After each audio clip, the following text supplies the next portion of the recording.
Here we are then at the longest racetrack on the Formula One calendar. Welcome to the Circuit de Spa-Francorchamps for today's practice session. Spa is such a wonderful track and it's a circuit that the drivers love to race on. But it's also quite challenging, so we should expect to see a number of cars struggle to get up to speed here today. Yes, there are many aspects to Spa that keep the drivers and teams thinking. Unpredictable weather, long straights and fast corners, as well as the rise in elevation up to Eau Rouge. All these make Spa one of the prize locations in the Formula One calendar. What kind of setup will drivers be looking for around here? It's got a fair mixture of demanding corners. Is it all about finding the sweet spot in handling balance? It's easy to make your car quick in a straight line, you just take all the downforce off. But when it comes to a track like this, you really need a bit more of a compromise.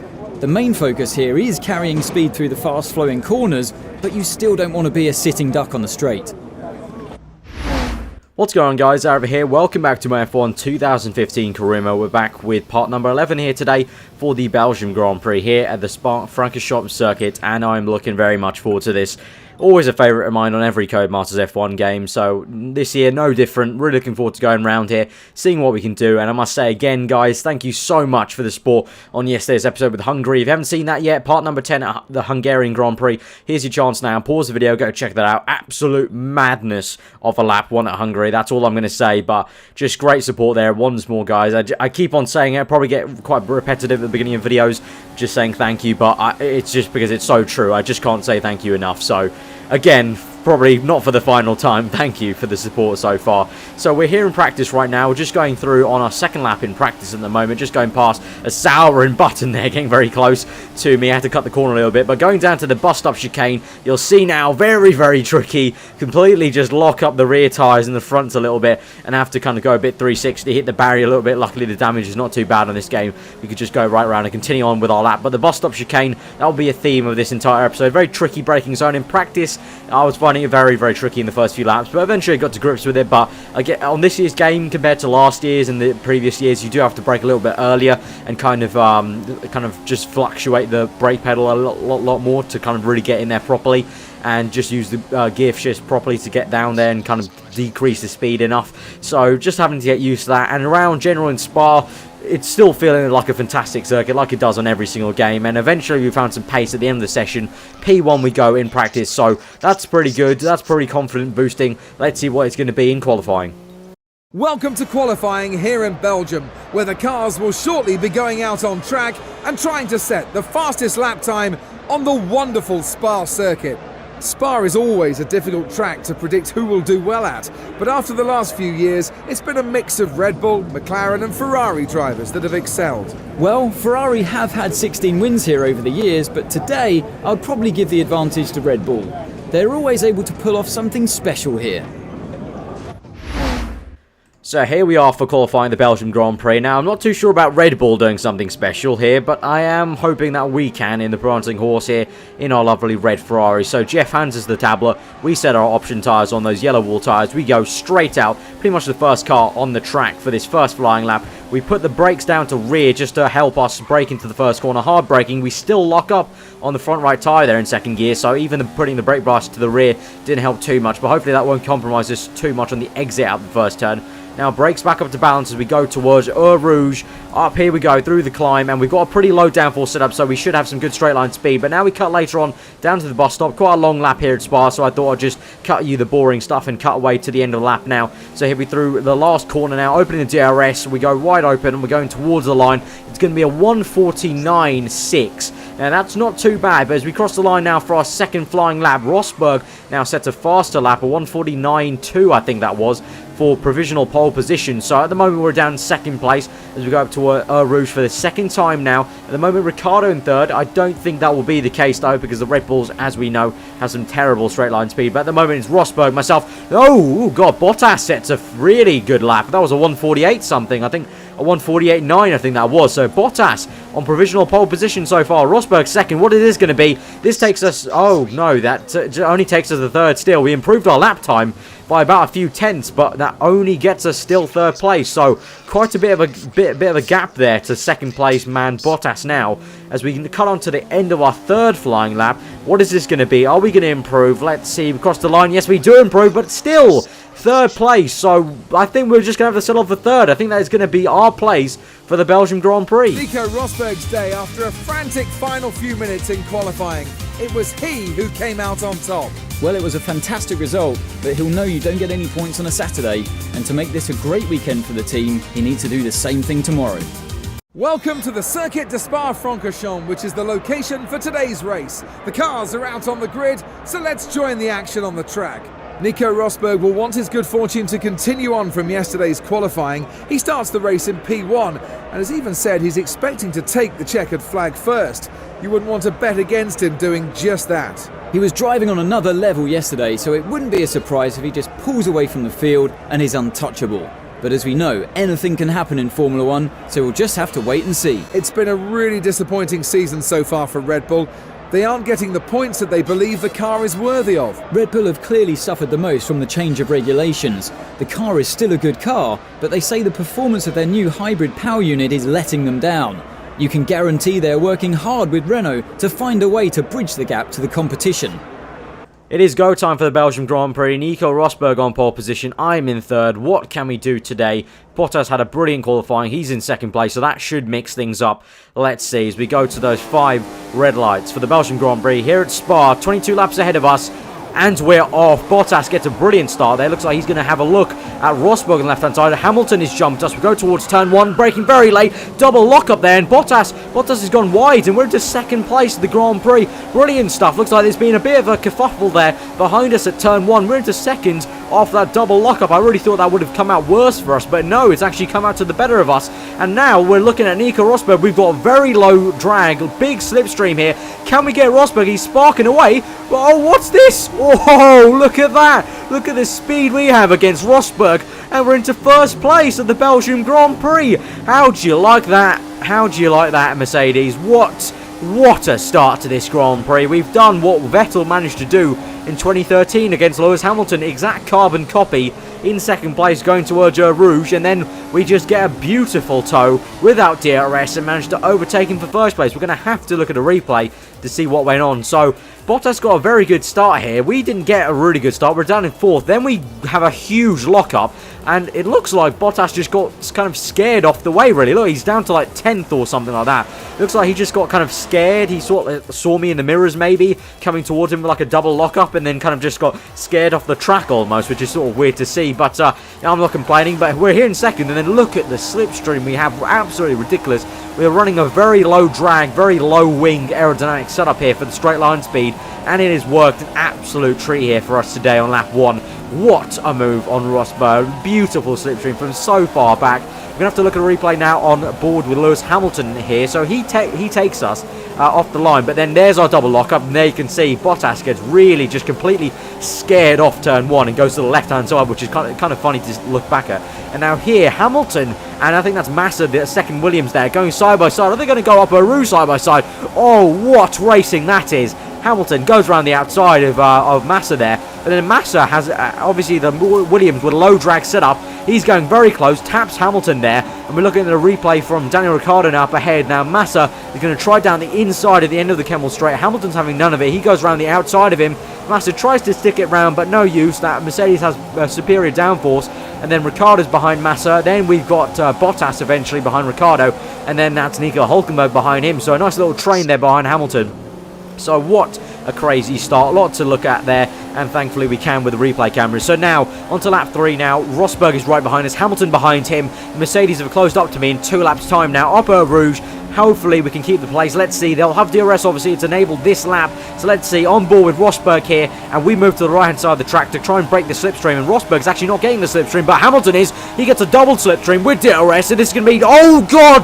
So close with Rosberg there. So close. That could have been a huge crash. Hamilton tried to maybe look down the inside of both of us, in the middle of us, but he thought better of it. But here's the replay of Rosberg, and you'll see why I was shouting so much. Just look how crazy close that was. That was so close to a crash. I could have easily mucked that up for myself. I really did not see Rosberg being that close to me on the left-hand side, so that could have been a nasty crash there. Thankfully it wasn't, But now we cut later on to the lap. We've gone past all that section with Puma and whatnot, going down to the back straight towards that bus stop chicane. This is Hamilton now. As you can see, we're up ahead, just streaking away in first place as these Mercedes are fighting quite hard. I'm using this to my advantage. We're on board with Rosberg now, trying to come back at Hamilton, who's just taking him there on the back straight. Rosberg tries to make a move down the inside. Will he stick it round down the inside? No, looks like he's got worse traction there, but he'll have the slipstream. Surely will he have DRS? I think he does. He opens the rear flap, going to come down the inside of Lewis Hamilton into turn 1. Can Lewis hang it around the outside here? And all while this is happening, look at that, I'm just streaking away with this battle, but now it looks like Rosberg's lost the traction there. Will he be able to stick round through Rouge? He's not too far off. He's about the same distance as I was on lap 1, so surely with slipstream and DRS, he'll be able to close back on Hamilton. Let's see. Hamilton a bit of a sitting duck here, as he's not close enough to me for DRS, and now Rosberg comes through, swoops to the right, and that is going to be an easy move, you think, for second place in the Grand Prix. But no, Hamilton with some late braking comes back. Whoa, what beautiful racing this is with the Mercedes crew here, and he goes right round the outside. Oh, the Mercs really fighting here. Rosberg squeezes him out. I'm just kind of enjoying my race up in first place at this point. Hamilton still trying to stick around the outside of Rosberg. I think he'll just about get it this time. Little twitch of oversteer, but Rosberg yields the position, and eventually I think that is where Hamilton will place in second place. Rosberg down to third. And all the while, meanwhile, I'm just chilling out, just enjoying my race. But now we cut into lap 6 now, later into the Grand Prix, a few laps later now. At this point, Hamilton is starting to reel me in now. You can see he's within 3/10 of me now, and he's closing up on me on the back straight. The back straight, beautiful place to slipstream here, much to my demise here. So now I feel like maybe Hamilton might get us. The tyres are starting to go off, so I might be pitting this lap. Let's see, into the bus stop chicane. Hamilton right behind me, and the tyres, we lock up there, so I decide, yep, last minute, we're going to decide to pit now. So we're into the pit box now, and Hamilton is going to follow us through. So very late call. I actually only decided to pit that lap in the braking zone, the bus stop. So very, very late call. Hopefully the pit crew are there. Yep, they are. They're ready for me. So we're into the pits now for a set of, I believe, will be the prime tyres I'm going to put on. There's Hamilton. No! Hamilton's jumped us. We've got a 3.6 pit stop. That is not good enough, Ferrari. That is not good enough. What was that? I know I had a late pit call, but I did say box this lap. I did say box this lap. You couldn't see it on the replay on the highlight I showed you guys. But before we go into that back straight, I clicked my voice command and I said box this lap. So they knew I was coming, so that's no excuse. It wasn't like I didn't tell them and just came in a lap earlier to my pit window. So that is not good enough. So we're on the prime tyres now. Hamilton, you can see, is shot off like a bullet. He's on the option side, so he's gone option, option, prime. I'm going option, prime, option. So onto that 13 here, the tyres are starting to wear off. We're going to have to go at least 3 more laps here. Jeff is telling me the tyres aren't to wear here. But now Hamilton looks like he's in the pit stops now. So he's on his last pit stop. This will be his final pit stop, as you can see there on the upper right there. He's gone through. We're in first place now. But he's just made his last pit stop of the Grand Prix. He's going to the end on prime tyres. I'm still going to go at least, I think, 1 or 2 more laps on these prime tyres. They're not feeling amazing. We really couldn't catch up Hamilton. I think the gap was about 6 seconds that we lost to Hamilton with the pit stop, and also just our general pace on the primes. So I'm looking forward to going to the US option tyres on lap 15. The next lap, we come into the pits now. We hit the pit wall there a little bit, unluckily, so that would have lost us a tiny little bit of time. But here we are into the pit stop now. Hopefully, Ferrari don't have a slow pit stop this time. So we're coming in now. Let's see what this is going to be. At the moment, Raikkonen's in second. Raikkonen in second, Massa third. So that's going to be something we have to get. Hamilton's up third now, so that's going to be something we have to keep an eye on. Good pit stop, 2.4. But Raikkonen's still in second.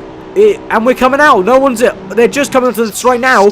Is this going to be first place? It is. We have got first place in the Belgium Grand Prix. Get in there. And Raikkonen is second. We've made it a 1-2 for Ferrari.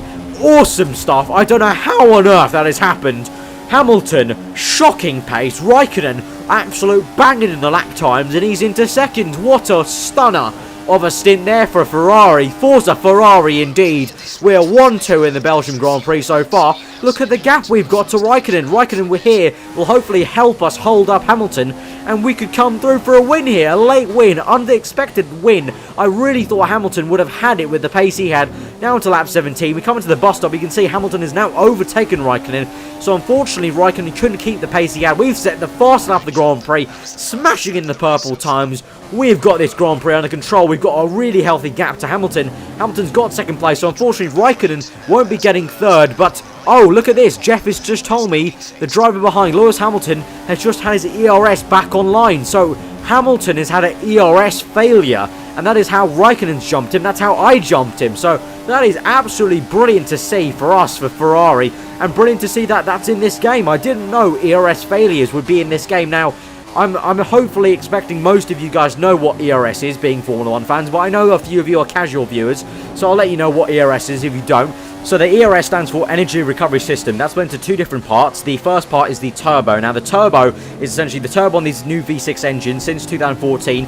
You know, the hot air spins up the turbo wheel, that generates electricity, that goes to a power storage. And secondly, with the braking now, since 2011 we've had something called KERS, which is this braking thing. Usually you lose kinetic energy when you brake, but they've been able to harness this kinetic energy that's been lost and translate it into more electrical energy. This is again stored in the same battery pack.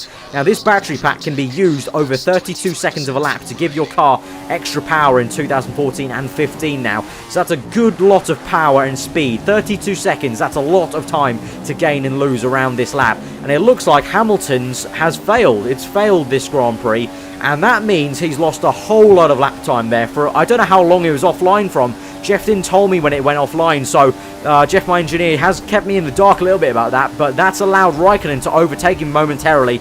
Now it's back online, so he's re-overtaken Raikkonen, but that's allowed us to jump him, and now we've got such a good lead in the Grand Prix, so that's absolutely fantastic. I already knew they modelled the new braking system with the brake-by-wire, which helps that kinetic energy recovery system work, but I knew they enabled that. That's why braking's a lot harder in this year's game, and I'll be doing a tips video soon this week, hopefully, on how to kind of give you some tips on how to brake it more effectively for you guys. But I knew they modelled that, but I didn't know they modelled failures of the entire system, so that's absolutely awesome to see. So GG Codemasters for that, but we're coming through. I don't care about that. That's worked into our favour. On to lap 22 now, through the bus stop, and oh boy, guys, we're going to come through for our third win of the season. We've won the Belgium Grand Prix.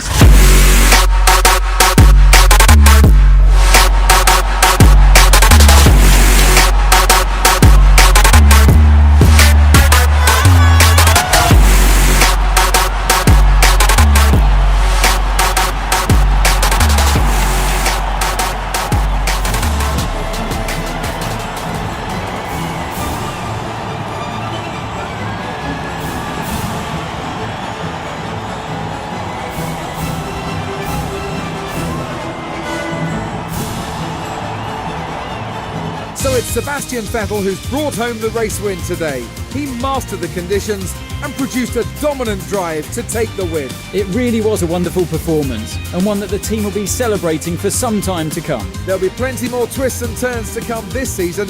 I hope you can join us at the next race to see just who will come out on top. What a fantastic win here for us at Belgium. Great, brilliant start with Rosberg there, slipstreaming him. And then at the end, absolute drama as Hamilton's ERS failed. So that is awesome to see that's in this year's game. Rosberg got a very, very poor second after the Grand Prix. And he's down in 13th place there for the race result. So that's very, very surprising indeed. But that is awesome for us. If you did enjoy that episode, then do smash the like button, guys. Comment below what you thought. If you're around here, then do subscribe for daily Formula 1 content. But here we are looking at the Drivers' Championships at the moment. And we're in third place. Lewis Hamilton leads the way. Rosberg in second. We're still second in the Constructors with Ferrari, so that's absolutely awesome. But yeah, once again, smash that like button, guys. Comment below what you thought. If you're around here, then do subscribe for daily Formula 1 content. I've been Aarava. Hope you enjoyed today, and I'll see you guys next time.